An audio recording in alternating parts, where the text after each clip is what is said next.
Welcome back, everyone. People in Asheville, North Carolina say they feel isolated after Helene moved through that area. Roads all over that part of the state are damaged, including Interstate 40. Many people still don't have power or cell phone service. A lot of businesses and homes also are flooded.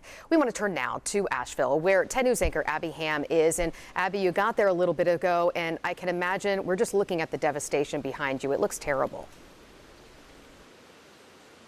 Oh, Brittany, it's been so hard to witness. I can tell you that much. Our journey to Asheville was not easy. A lot of road closures. We witnessed a lot of damage in many areas. The damage from this storm is vast and widespread. We also drove by gas stations on our way in with half-a-mile-long lines of cars waiting for gas. We've seen volunteers handing out water on street corners. We've seen so many good deeds in this area, which is so amazing in tragedy that you always find the good spots and the good hearts of people. We made our way to Biltmore Village, which is where we are now, and the damage is disturbing to say the least. We have seen power poles cracked in half, power lines down, railroad crossing signs at a total angle. You can see behind me debris littering the streets everywhere, mud everywhere. You see the damage to this brick building. You know what rushing water does to things, and it damages just about everything. You can hear overhead the emergency crews that are getting needed supplies to those who need it the most right now. It is a tragic situation in Asheville. And then you can follow me this way. This is the Swannanoa River, which caused some of the issues along with the heavy rains here in the Biltmore Village area. You see a van turned on its top, debris, tree limbs, trash. You see a garbage dumpster behind this van.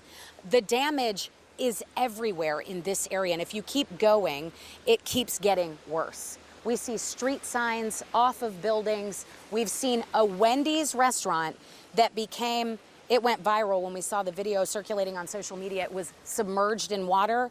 There was a freezer, a massive freezer. You can imagine the weight of this freezer that was 50+ feet away from the restaurant. This is what we're looking at in the Asheville area, particularly right now, Biltmore Village. Brittany, it is not good. I think that is to say the least. Obviously, where you're standing right now, I can see that there aren't many people around you. What have you seen as far as people in the area trying to help and even start to clean up some of that debris?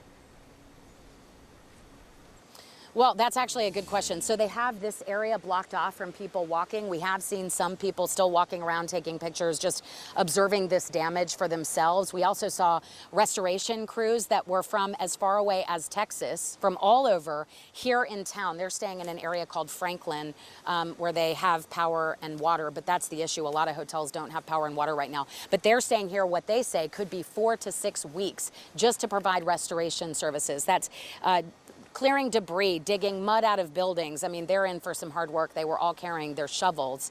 But other than that, we've just seen good deeds, people bringing water and baby formula and baby supplies here to the people who need it the most, Brittany. But we also saw some businesses opened in downtown Asheville. Downtown, while we saw some trees that were down and some things like that, it seemed to be largely spared from water damage. That is great news. A little bit of happiness and a sliver of good news in that, and some hope in all of that devastation. Thanks so much, Abby. We certainly appreciate your work you're going to be doing for us on the ground. You and William Winnett there, giving us that firsthand glance of everything that's happening there in Asheville, North Carolina.